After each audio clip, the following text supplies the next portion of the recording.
Thank you, Speaker. Members. This is an amendment. It doesn't fix all the problems of this bill, but it shows some compassion to transgender young people who have been diagnosed by a doctor with evidence-based, medically necessary health care. Puberty blockers have been prescribed for decades, and this bill makes clear that there is nothing wrong with puberty blockers themselves.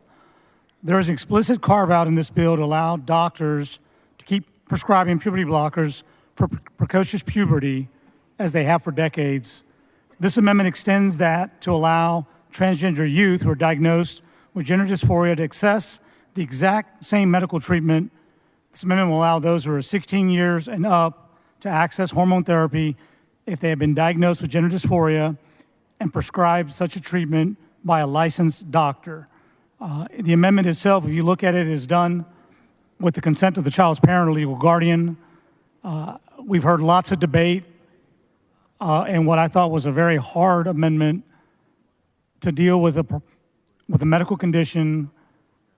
And I just firmly don't understand a policy that just says, we're not going to do it cold turkey, full stop, and not take into account the number of patients that are currently being seen by their provider and there being no relief. I think about it in my role as a parent.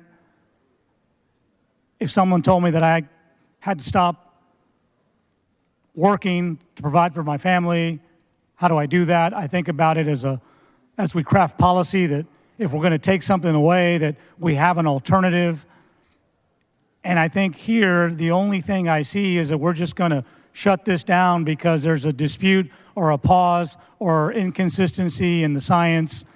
And I get all that. We're not going to agree on policy and science all the time, but what we can agree on is not throwing people under the bus and leaving folks with an outlet, leaving them with a path, giving them some kind of relief that they just can't go to Walmart and get this kind of help.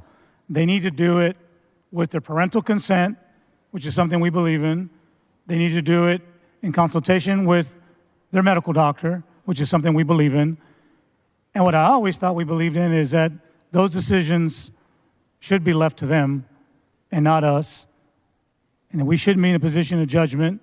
We should be in a position of empathy. We should understand. We don't always agree with our policy choices and recommendations. We don't always agree that we see the world the same way, but we should always agree to be empathetic